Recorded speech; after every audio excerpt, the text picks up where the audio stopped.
Okay, Roger. Okay. This here, can you explain what this Okay. is? This is a little different than the global mapping, but it's connected to global mapping in a sense because it's using the same diagonal trade format that is on my global mapping. In other words, diagonally going this way, which doesn't seem like much when you think about on global mapping because it gives latitudes and longitudes.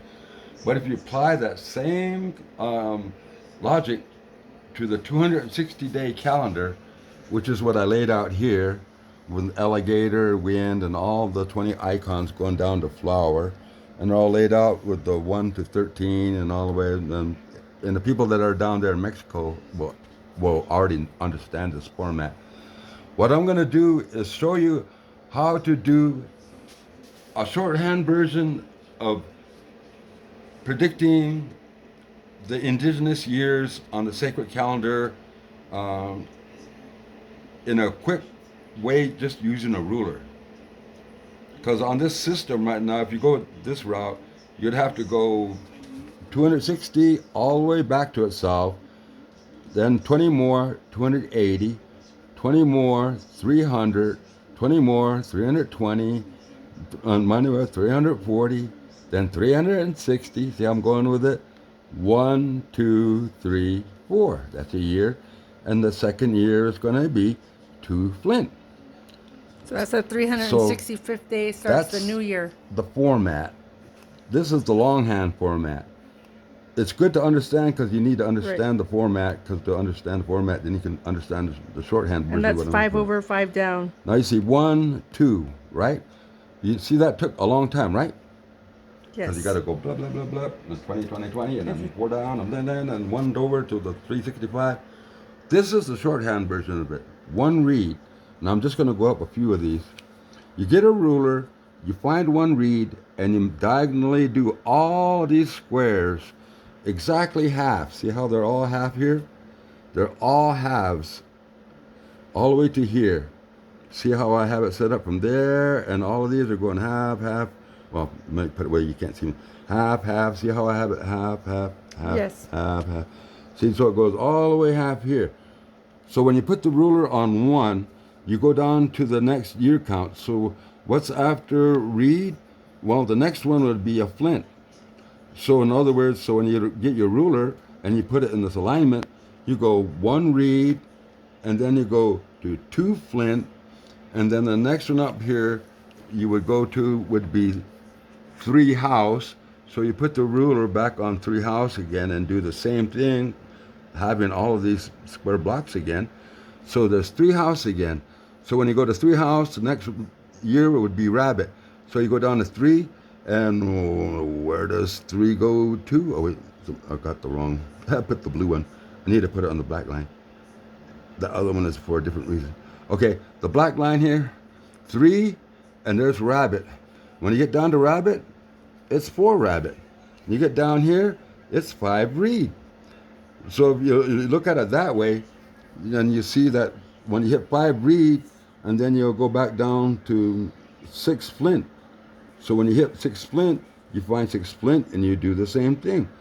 And that half diagonal again, and there's 6 down there, and it's going 6 to 9.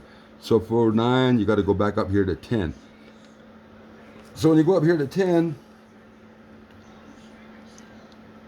you follow that one over, and then it gives you the years all over again. The next year after that would be 13 house, and then the next one after that would be 1 rabbit. Um, all of them So this is how you can extrapolate the year count calendar for the Aztec calendar. by just using a ruler. And the pattern that you see on the year count calendar is reed, flint, house, rabbit, reed, flint, house, rabbit. So basically starting at 1 reed, which is right Right there. there. And 1 always stands You, for a morning star rising. This thing with 1 my reed. with my ruler can also be used to predict the rising of morning stars. How do I know that? When you put here on 1, it goes to 2, and you're hitting it and all that, and then there's 3. But watch, when you look on here, you'll hit a 1. On 1 desk, there's going to be a morning star rising. And if you go on down Let's see. Look. Okay, over here. Here's another one over here. This one is easy to understand because this is where we're at right now. Where we're at right now is 12 Flint. That's the year that we're in And here right now. as of February When 10th, 2024. When we went out of 12 Flint, it went out on 4 movement. What happened on 4 movement? There was a serious earthquake in Japan that occurred at the end of 2023 in November, Right. what became 2024. Then it became 12 Flint. As a matter of fact, there's another one coming up. See that 5 movement right there? Yes. That means there's going to be another earthquake in the future. But I think there was an earthquake in California just yesterday. So I think it might already happen. But I predicted it in this thing already. But that's a whole other thing, predicting earthquake. But anyway, with this one, anytime you hit a 1 on this thing, like 1 rain, it tells you that there's going to be a morning star that'll be rising anytime you hit a 1, no matter on what you're what you're doing on. Like say I'm on this one like 12. So now I'm going to go to 13 house, which is right there. And look, it goes here to 1 rabbit. So that tells me after 13 house, which is the next upcoming year. Yeah, this next coming year, November, November 3rd, I think. Yep. And you go all the way through that until you hit the next year, which will be 1 rabbit. Exactly on that year, 2 years from now, on 1 rabbit, there will be the morning star rising because it hits it right on that 1. Right. And that's November of a 2nd, because this year is a leap year. That'll be, I think, November 2nd of 2025. That's the Indigenous New Year. So these all occur in mid-November, from the November 4th on up to Right. like, Well, 1986, it started November like the 13th. 2nd or 3rd week in November. They kind of fluctuate because of the morning The star leap day, too. moves around weird. But anyway, this thing is all can predict morning star rises, as well as making it real fast to understand the Aztec year count, and let alone predict earthquakes that are going to happen either in the past or earthquakes that are going to occur in the future. So this is kind of indirectly related to my Chinook Global Mapping, because the only reason I understand it because it's not much different than my diagonal things that I'm doing here. See my diagonal things I've been Your doing? global mapping. When global mapping, I've been doing it forever, and I've been making diagrams with it, and I even have Chinook layouts of it that, This is do the layout. ancient indigenous Chinook Global Mapping System that you're referring to. Yeah, this is the one for South America. That's the whole trade route. That's the main artery, the main hub. And if these are archaeologists latitudes took and me longitudes. serious, they would be able to find these things. Latitude, longitude, latitude, longitude, latitude, longitude. There's the Upano Valley. That's what they just discovered. It's right next to Tumaco. It's my route that goes right down the coast of Peru, all the way down here to Chan Chan. This is the route that goes along the whole coast of Peru, that goes all the way down here. And it starts out with Tumaco and the Upano Valley. And the Upano Valley has trade that comes from this way, and then it goes all the way down into Chan Chan. I mean, this place is heavy. I mean, look, there's Corral in here, Sabin de Wantar, some places I'm not even too sure of, like Ipaksuna. I had to put that in there because this route takes you to Orkney Island, way over there in Scotland. This route over here at 471, it takes you to the Azores Islands, right outside of the Mediterranean. This route, you follow that way. So you're saying that if you follow this diagonal route right here, it'll take you to the Azores Islands, and that's the latitude and longitude for the Azores Islands. Latitude, exact longitude. This is just not made up. I just didn't put numbers made up, because these numbers that are down here, see, like this is just my layout. I'm going to show you my layout that I seriously do. When I really do serious layouts, these are the numbers that I'm doing on the ancient parts. But what I'm doing is I'm combining it with actual GPS readings off of the GPS for Adams Peak, actual latitudes for Spirit Peak, the actual GPS readings for Quartzsite Mountain, the actual readings for Belted Peak, the actual GPS readings for Round Mountain. I mean, they're combined with modern GPS readings with ancient global mapping charting, latitudes, longitudes. and they exactly match. I mean, if you look at this, what I didn't show in the last one, because this is my master chart. Tillamook, it goes beyond Teotihuacan, and it goes way beyond Monte Alban. It goes all the way down to Tahuna Tepec, way down there near Costa Rica, Nicaragua. It starts there and it ends up over here in Tillamook. So all of these that are in the boxes right here, these are the ancient calculations of how they did it in ancient times to find these locations. All I did is I just took the GPS readings and added it to in here. Because if you notice what I have here, it says Round Mountain, 38, 117. Look what it says, 38, 117. 37, 116. 37, 116. See? 36, 115. Quartzite, 36, 115. See, it matches. 35, 114, Spirit Peak. 35, 114, modern GPS, ancient calculation. And it's with this diagonal is what gave me the idea for doing what I just showed you with the 260-day calendar by using the same process on the sacred calendar, which really works, by the way, because I was really surprised. So I want to show you the layout for the Chinook Empire. And I want to explain to native people that look at these designs. You subconsciously don't know it, but you're using them today. They're in your Dene blankets, they're in your South American textiles, they're on your pottery, they're on your little pyramid step things that represent everything that's spiritual to you in South America. It's all based on this. It's all this.